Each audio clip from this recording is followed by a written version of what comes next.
All right, hello everybody. Today is part one for the lecture on March 18th. And this week's lecture will be focusing on the late Joseon dynasty politics, particularly looking at political instability and the rise of in-law government at this time. So just to recap very briefly, political power was distributed during the Joseon dynasty according to this configuration. So we have the king and his officials, the Yangban, and the officials are divided into two sections. There are the civil officials and the military officials. And part of what the architects of the Confucian dynasty were trying to achieve was somewhat of a balance of power. Obviously, this balance would shift depending on the power and the abilities of the king or the power and abilities of his officials. So there was a bit of back and forth, but what did occur by the latter half of the Joseon dynasty was that we see the rise of some very powerful Yangban aristocratic families who were able to dominate the highest positions in the government. And part of this was possible because of the rise of in-law government. But when we think about how power is derived, part of this is also related to legitimacy. So there are many different forms of power. There could be military power, political power, economic power, social power. But when we look at the government, in particular the Joseon dynasty, we need to think about what is the criteria for legitimacy. Because really, if you are the king, for the most part, it's the power and the legitimacy of the king that needs to be established. And if the king does not have that legitimacy, then there are questions over whether or not that king is fit to rule or the legitimate ruler. And the officials then can challenge the power of the king. So this inextricable relationship between power and legitimacy that often exists. And what we do see emerging then related to this is the rise of factional politics. So beginning about the 16th century, we see a debate and discussions over Neo-Confucian ideology. And there were several different factions or political groups that formed around ideas of what proper Confucian principles were. So just to give you an example, if, say, a king has his queen and several concubines, and one of the concubines dies, how long is it proper for the crown prince to mourn the death of a concubine if it is not his mother? So there's a lot of debate within the court over how long this mourning period should last. Should it last for 1 year? Should it last for 2 years? Should it go the full 3 years? That's standard for when a parent dies. And so there are these debates within the court, and people start to take sides around their opinions. And so what we see then is, depending on how the king rules or what kind of decisions the king makes in court, then now he has these supporters and opponents of him. And this is what gives rise to factional politics. Now, if a king behaves or makes decisions that the Confucian officials believe to be inappropriate, to be violating Confucian principles, then they can accuse the king of not being the proper or the legitimate ruler of the country. And so we have, the officials would never outright accuse the king of being an illegitimate ruler, but they can make these implications and nuances in other ways. And so we have, beginning in the 16th century, this factional politics that emerges. When Yangzhou comes to the throne in 1724, by this time, factional politics has really become severe, to the point where some factions not only have excluded other factions from political power, and now some factions are completely marginalized, but we do also have extreme cases where violence occurred. So when Yangzhou takes the throne in 1724, he enforces this policy of impartiality. So previous kings, they tended to favor one faction or another, and then would appoint members of that faction to important positions within the government. Yangzhou decides that he's not going to do this. So he's going to be impartial and neutral, and appoint officials from all different factions to important posts in the government. And because he did rule for such a long time, almost 50 years, or a little over 50 years, this policy was consistently in place. So we do see a settling down of the factional rivalries. And then following Yangzhou, we have Chengzhou.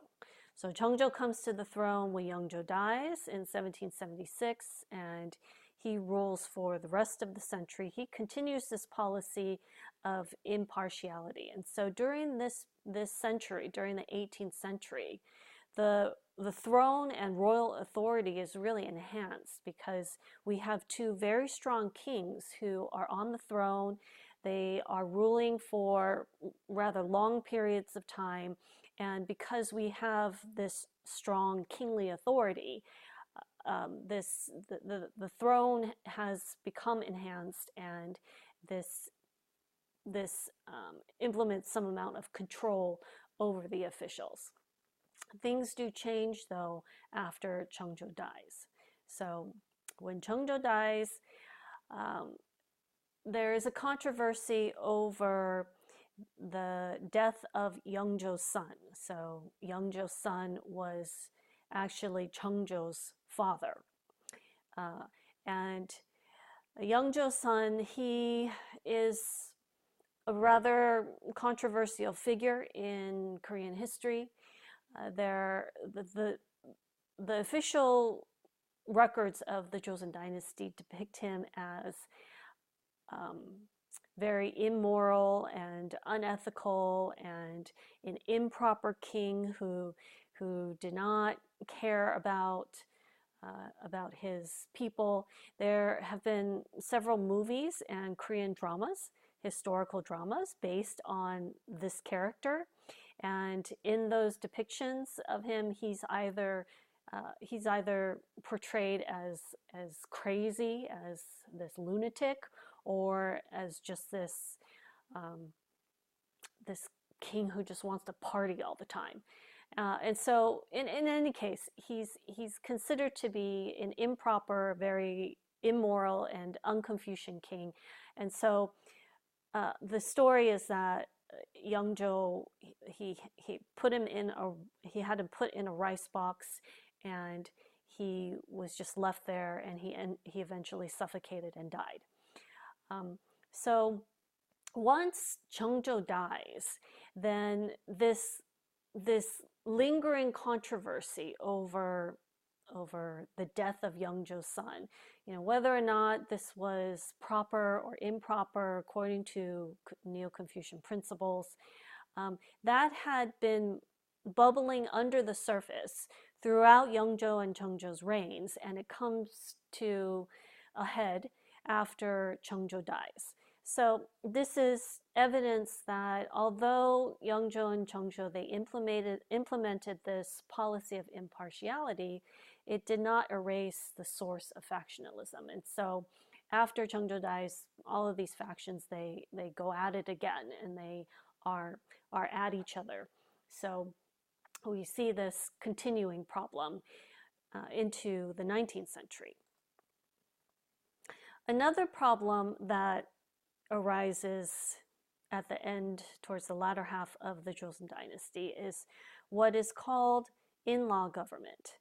So what this is when a king dies, and he dies without an heir, or he dies and the heir is very young and comes to the throne when he's a child. Obviously, a child cannot rule a country, and so somebody has to make the political decisions. And usually that person who makes those decisions is the senior woman in the family, so the crown prince's mother or grandmother. So, or the newly installed king's mother and grandmother. And so we call this in-law government. And after Cheongjo dies in 1800, we have the beginning of a long era of in-law government throughout the 1800s. So Sunjo comes to the throne in 1800, and he is only 10 years old when he does become king. And his mother becomes the regent, the dowager regent, and she then starts to place her relatives in the government as officials. And so it's her family. This is why it's called in-law government. The in-laws family, they dominate the government and the power of the throne. So we have her relatives who are now controlling the government, and he reigns until 1834, and then is followed by Hunjong. So Hunjong is the grandson of Sunjo, the previous king, and his mother, she came from a different family. So whereas Sunjo's mother came from one family, the Andong Kim clan, the mother of Hunjong comes from the Pyongyang Jo clan. And so now you have the Kim clan and the Jo clan that are competing and fighting with each other. And so there is some of a shift, but the grandmother, who is of the Andong Kim clan, we have a power struggle, and the Jo clan, the Pyongyang Jo clan, are able to oust the Andong Kim, but Hunjong dies without an heir. So he's on the throne from 1834 to 1849, and he dies without an heir. So now we have a crisis of succession.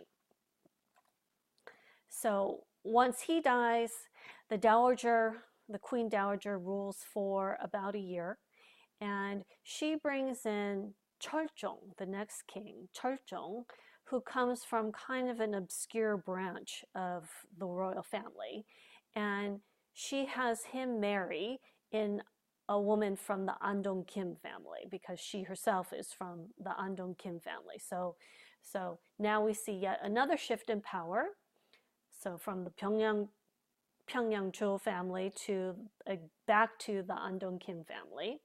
And again, the Andong Kim family, they place their people, their relatives in the government, and they pack the government again. But Cheoljeong also dies without an heir. So now we have yet another crisis succession.